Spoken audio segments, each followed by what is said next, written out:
Alhamdulillah wassalatu wassalamu ala Rasulillah wa ala alihi wa sahbihi wa mawala.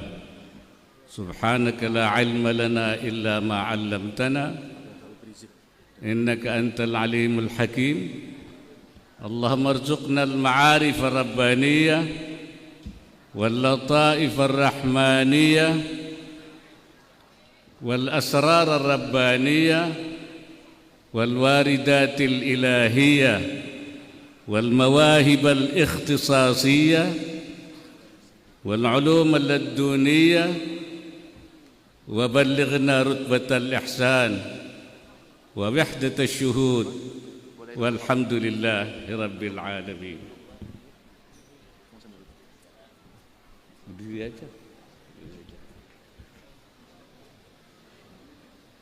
Berdiri saja, nanti kalau saya sudah capek berhenti.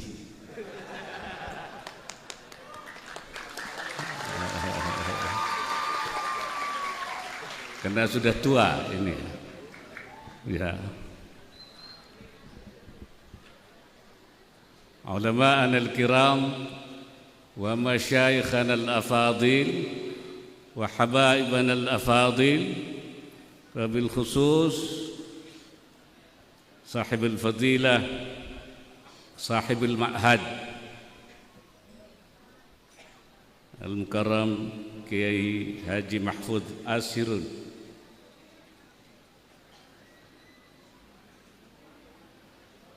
Profesor Dr. Syekh Muhyiddin Al-Awwamah dari Syria.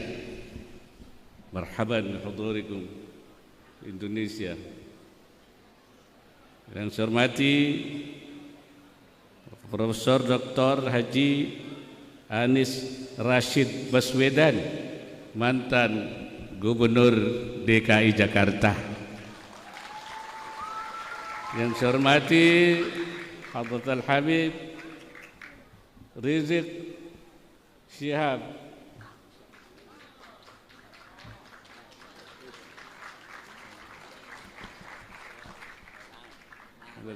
Masya Allah, tabarakallah, lama nggak ketemu Kiai. Alhamdulillah.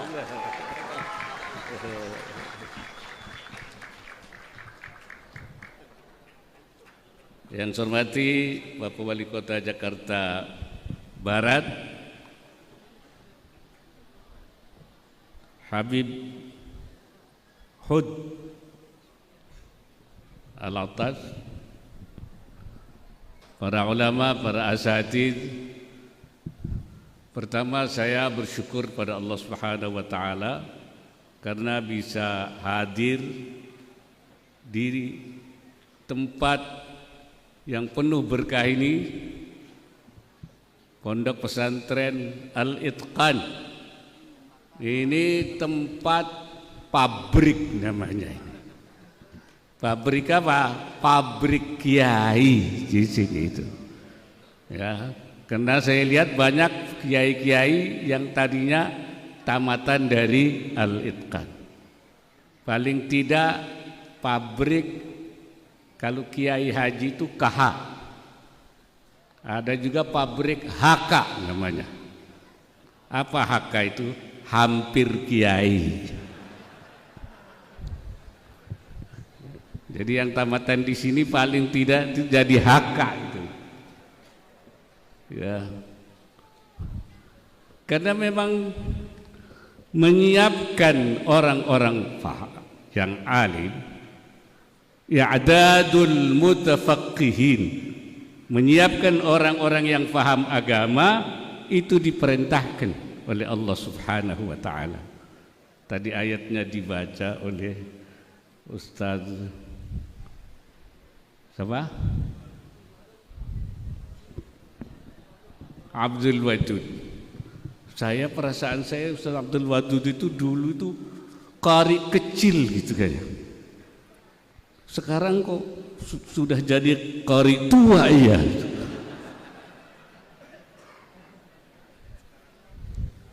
Walaula nafara min kulli firqatin minkum ta'if minhum ta'ifatun minhum mengapa tidak ada sebagian dari mereka itu pergi nafrah liyatafaqahu fiddin, nafratut tafaqquh fiddin, pergi untuk bertafaqquh. Selain nafratul jihad, nafratul qital, juga nafratut tafaqquh fiddin, untuk belajar agama. Untuk apa kita siapkan mutafaqqihin ini, kiai atau calon kiai atau hampir kiai tadi itu? Pertama adalah untuk menjadi pengganti para kiai-kiai yang sudah tua-tua itu, ya, yang sudah kemudian dipanggil oleh Allah Subhanahu wa taala. Gurunya Ki Mahfud sudah tidak ada, ganti Ki Mahfud. Saya tidak tahu Ki Mahfud juga nanti dapat giliran juga. Ya, nggak tahu saya dulu apa beliau dulu itu ya. Kalau umurnya tua saya, tapi dipanggilnya belum tentu. Ya, Ki Mahfud. Belum tentu. Karena mereka tidak seluruhnya hidup, ulama ini. Ya. Rasulullah mengatakan innallaha la yantazi'ul ilma intiza'an min sudurin nas. Allah tidak mengambil ilmu dari hati manusia. Tidak ada orang kehilangan ilmu. Walakin yantazi'uhu biqabdil ulama, tapi Allah mengangkat ilmu dengan mengambil ulamanya. Kalau ulama meninggal, ilmunya dibawa. Istrinya tidak. Kalau dibawa enggak mau jadi istri kiai nanti. Mobilnya, sawahnya, ilmunya dibawa. Kalau sampai tidak ada penggantinya, hatta idza lam yabqa alimun, kalau sampai di dunia ini tidak ada orang alim, ittakhadzan nas ru'usan juhala, orang akan mengangkat pemimpin-pemimpin yang bodoh-bodoh, tidak faham agama. Idza su'ilu aftau bighairi ilmin, kalau ditanya dia memberi fatwa tanpa ilmu. Fadhallu wa adallu, dia sesat dan menyesatkan. Jadi kalau sampai fatrah ulama ini bahaya. Maka itu harus ada pabrik kiai. Nah, salah satunya alhamdulillah Al-Itqan ini sudah ribuan santrinya yang jadi kiai. Alhamdulillah. Itu. Yang kedua, untuk menyiapkan orang-orang yang akan memberikan warna masyarakat, memberikan tuntunan pada masyarakat. Ya, masyarakat ini harus diberi warna. So, pertempuran memberi warna di dalam masyarakat ini dengan warna macam-macam. Ya. Kita harus memberi warna apa? Warna Allah. Sibghatallah, wa man ahsanu minallahi sibghah. Dengan sibghah Allah atau sibghah rabbaniyah, mana warna yang paling bagus daripada warna Allah? Tidak ada. Itulah tugasnya, memberi warna, menjadi lampu-lampu, menjadi obor-obor di dalam masyarakat. Ya. Makanya kiai itu tugasnya memberi warna. Sabaghin, bukan jangan kiai diberi warna. Wah, bukan sabaghin tapi masbuhin namanya. Faham itu? bukan memberi warna tapi diberi, bukan memberi warna sibghah rabbaniyah, sibghah ilahiyah, sibghah imaniyah, sibghah tasyri'iyah, malah diberi warna sibghah syaitaniyah, sibghah jahiliyah, akhirnya malah bukan diberi warna, bukan memberi warna tapi diberi warna. Ini saya kira tugas daripada, apalagi masa sekarang ini penting sekali para kiai-kiai pesantren itu untuk memberikan warna. Karena sekarang ini orang mengatakan, nih Pak Rashid, Pak Anies tahu tuh, namanya periode sekarang tuh post-truth. Post-truth itu pasca kebenaran. Jadi antara yang benar dan yang salah itu samar, ya, iltibas, istibah. Mana yang benar? Kadang-kadang bisa-bisa yang benar dianggap salah, yang salah dianggap benar. Betul. Makanya kita suruh dikasih doa oleh Rasulullah apa? Allahumma arinal haqqa haqqa warzuqna ittiba'ah wa arinal batila batila warzuqna tinabah wa la taj'al multabisan alaina. Ya Allah, perlihatkan kepada kami yang hak, kelihatan hak benar, ya, dan berikan kepada kami untuk mengikutinya. Bisa saja orang tahu benar tapi tidak bisa mengikutinya. Makanya bisa melihat hal yang benar, bisa mengikuti hal yang benar. Kemudian juga supaya diberikan arinal batila batila, yang batil kelihatan batil.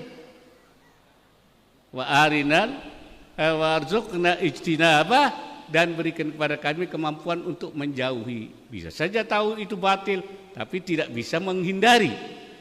Nah, kalau tidak ada namanya inayah rabbaniyah, yaitu inayah itu apa? Pertolongan Allah untuk mampu. Jangan sampai iltibas. Karena itu saya menamakan zaman post-truth sebagai zamanul iltibas, zaman apa, kesamaran antara hak dan batil tidak jelas. Tapi hak yang batil tidak jelas itu samar tuh untuk orang awam, orang yang bukan kiai, bukan hampir kiai, bukan kiai haji atau HK, ya hampir itu tidak ada samar. Kalau orang yang sudah tahu, sudah belajar, sudah jadi santri, itu tidak ada kesamaran, tidak ada. Makanya Imam Ibnu Athaillah mengatakan, la yukhafu alaika iltibasu turuq alaika. Tidak dikhawatirkan adanya kesamaran jalan di antara kamu. Enggak ada, enggak samar. Kenapa? Karena yang jelas qad tabayyana ar-rusydu minal ghayy. Yang petunjuk dan yang penyimpangan itu sudah jelas, tabayyin. Sudah enggak bisa terserupakan. Kalau orang kiai enggak bisa. Walakin yukhafu alaika, tetapi dikhawatirkan, yang dikhawatirkan pada kamu apa? Ghalabatul hawa alaika, yaitu dorongan hawa nafsu. Jadi penyakitnya kiai, penyakitnya santri bukan kesamaran, bukan iltibas, tapi ghalabatul hawa nafsunya ini. Nah, makanya itu di pesantren itu dididiknya bukan hanya diberi ilmu, bukan hanya ilmu saja, ya, dididik. Kata Imam Ibnu Athaillah, idfan wujudaka fi ardil khumul, wa nabata mimma la yudfan, mimma lam yudfan la yatimu nitajuhu. Benamkan dirimu di dalam bumi yang gelap. benamkan. Karena sesuatu apa yang tumbuh itu tidak akan bisa baik pertumbuhannya kalau tidak ditanam. Jadi Imam Ibnu Athaillah menyamakan manusia dengan pohon. Jadi pohon itu kalau ingin baik tanam. Kalau tidak ditanam, ditaruh di atas tanah, pertumbuhannya tidak baik. Bahkan sesudah ditanam tuh bisa tumbuh. Bisa menembus tanah, menembus batu bahkan. Harus juga dipelihara supaya tetap lurus, jangan bengkok. Nah itu pohon. Manusia itu sama. Harus ditaruh di tempat yang jauh dari keramaian. Sebelum jadi pemimpin, sebelum mengalami hidup di dalam masyarakat, dia harus dibenamkan dulu, ditanam dulu, dilatih dulu di kawah candra di muka. Itulah pendidikan pesantren itu, untuk menanam anak. Makanya jangan merasa kalau taruh anak di pesantren, waduh kasihan sekali. Tidak, itu dalam rangka menanam. Ada 3 hal di pesantren itu yang ditanamkan. Pertama, ilmu. Sebab dengan ilmu itulah dia bisa membangun masyarakat. Tanpa ilmu dia tidak tahu kemana, mau dibawa kemana. Yang kedua, namanya itu tazkiyatun nafs, membersihkan jiwanya. Karena manusia ini selalu tadi ghalabatul hawa itu. Ya, kalau tidak ditazkiyah, tidak ditanam, tidak di-drill, itu dia kalau nanti menjadi pemimpin tidak bisa mengendalikan nafsunya. Innan nafsa la ammaratun bisu. Kenapa? Karena agama juga bisa jadi, kata Kiai, bisa jadi sil'ah tijariyah itu. Agama itu bisa jadi barang dagangan. Nah, jual agama itu mahal loh. Bayarannya besar itu.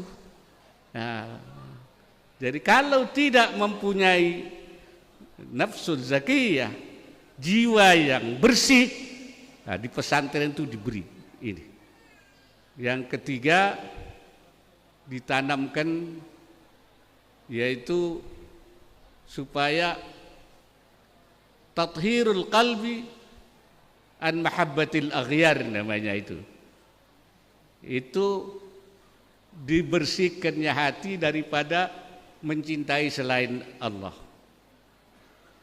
Tapi kan kita boleh mencintai, kata Allah dalam Al-Quran, zuyyina linnasi hubbus syahawati minan nisa wal banin wal qanat. Kita mencintai wanita, mencintai anak, mencintai harta, mencintai orang tua tentu. Apa itu tidak boleh? Boleh saja, dan itu manusiawi, itu minal amril jibili. Tetapi yang tidak boleh, kecintaan selain Allah lebih besar dari kecintaan kepada Allah. Walladzina amanu asyaddu hubban lillah. Ini makanya penyakit santri itu tadi ghalabatul hawa. Apa ada orang punya ilmu bisa menyimpang? Ada. Ya, ada. Bahkan di dalam Al-Quran Allah menceritakan zaman dulu.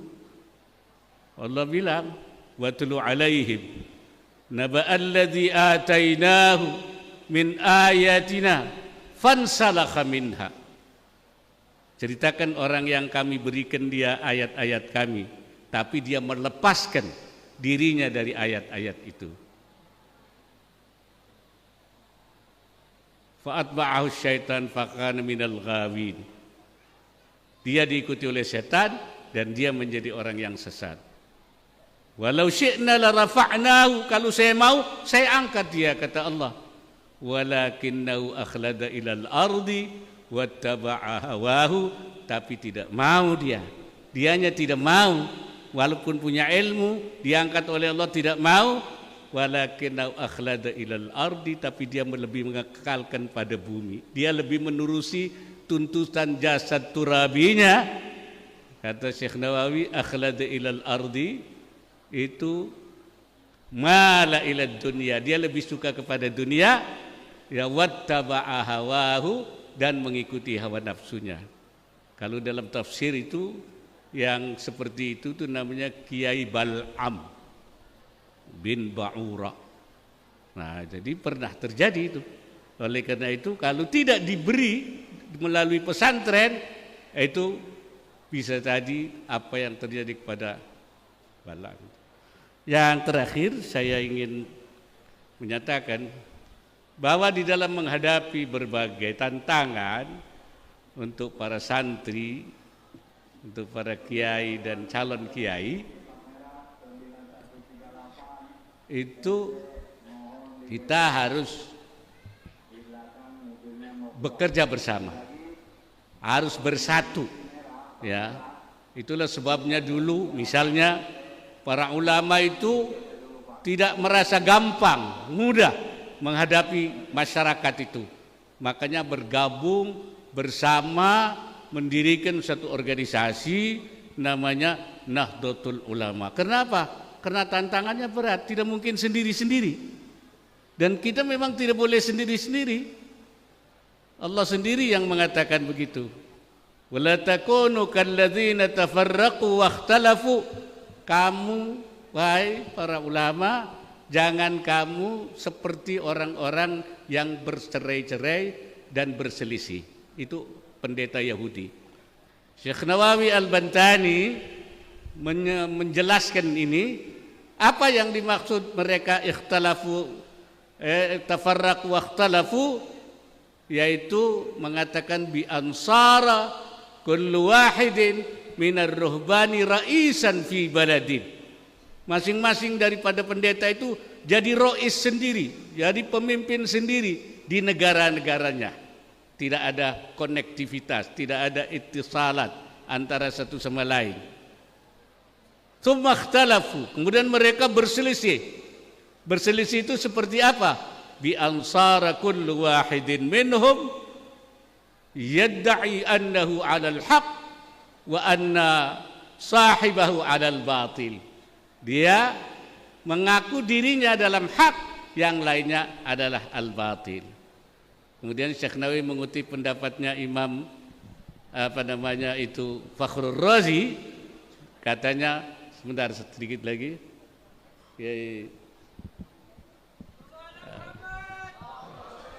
Ketua Majelis Ulama Indonesia, katanya Imam Fakhrur Razi, lau ansafta alimta anna aktsara ulama'i hadzal zaman mausufuna bitilka sifah. Kalau kamu perhatikan ulama kita zaman ini sifatnya seperti itu, yaitu masing-masing di negara masing-masing mengaku benar, yang lain adalah salah. Ini zaman Imam Fakhrur Razi 1000 tahun yang lalu. Jangan-jangan sekarang lebih jelek dari itu, ya.